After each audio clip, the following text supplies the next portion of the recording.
it would be bad for the NBA with all the offseason drama that went along with Kyrie if he won the chip?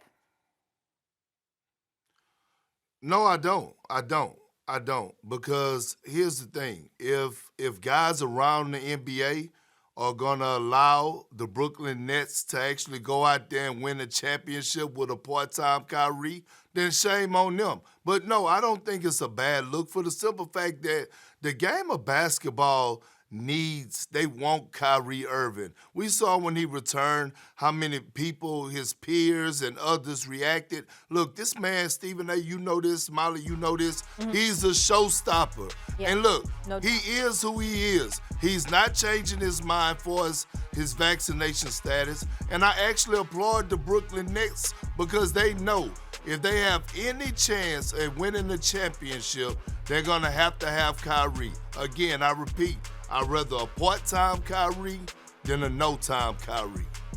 Well, we differ there. I respect where you're coming from, KP, and it's not really a debate or a disagreement. It's just where my preference lies.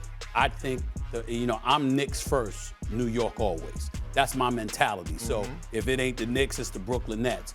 I think it would having said that, I think it would be a disaster if the Brooklyn Nets won the championship for the game of basketball. I really do. And the reason why I feel that way is because of liberties Kyrie Irving has taken in the past before there was even a vaccine issue. Remember, this is the dude that needed time off when the riots at the U.S. Capitol took place because mentally he just wasn't there and he could walk away from the game of basketball. Now it's the vaccine as an excuse not to be at the Barclays Center for people in Brooklyn to see this showstopper play. I am an advocate of Kyrie Irving from the standpoint, first of all, I respect his honesty and him staying true to his convictions. That's fair enough. And I'm one of those dudes who believes that Kyrie Irving is such a showstopper. He's so spectacular. If you wanted to pay him $50 million a year, I wouldn't care. He deserves it. But I would never sign him to a long-term deal again.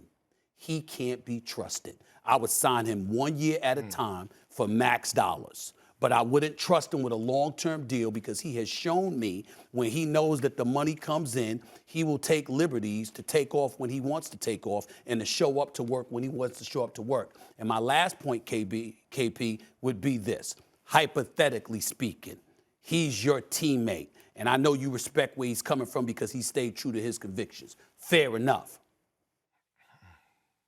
You're in the finals. You got home court advantage. It's game 7. The chip is on the line. And you can't play because it's at the Barclays Center. And you refuse to take the vaccine. The players that are in Brooklyn are there because of you. I contend, no matter how much they deny it, they were going to go to the New York Knicks. It's Kyrie Irving that said, hell with that. Let's establish our own legacy in Brooklyn. You got sources. You know I'm telling the truth. They're there because of Kyrie Irving. Steve Nash is the coach because Kyrie Irving's like, we don't really need a coach. So you, Sean Marks, you go out there and hire a dude who's never been a coach on any level in his life to be your head coach. And major props to Steve Nash for the decent job that he's done, even though he struggled from time to time. My point is, this organization capitulated to the wishes of Kyrie Irving because Kevin Durant capitulated to the wishes of Kyrie Irving. And what if there's a game 7 at the Barclays Center and Kyrie don't play because he's unvaccinated when everybody there because of you? We gonna say the same thing then? I don't think so. I think it would be a disaster and it sends the wrong message if the Brooklyn Nets were to win the chip because of that man.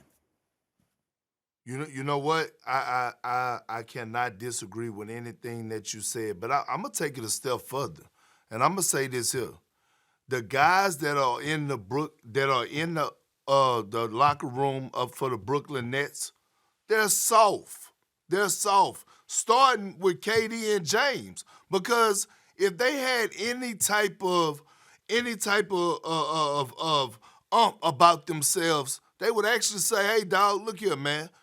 This is what's going on." Like I don't want to hear, from KD in the interview saying, "Oh man, Kyrie a grown man. We have to respect his decision." No, call him out, because teams that I was on, if we had a guy doing this and we knew that we needed him full time, we would call him out on it as a team. We would call him out every single day. He would hear it from us until he would get tired of it. So, yes, Kyrie is a grown man and he makes his own decision. I get that point. But at the end of the day, Kevin Durant and James Harden especially, they have to stop being so damn friendly when it comes to Kyrie Irving and letting him get away with certain things. I agree with you about they need to say something, but I'm certainly not going to disrespect them by calling them soft. They got love for their brother, and they don't want to call him out.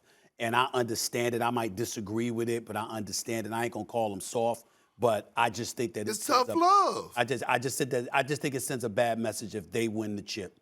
Because you have people that follow, and they're going to take time off and come up with any excuse that they want to if they win the chip under these conditions. I think it's bad for basketball.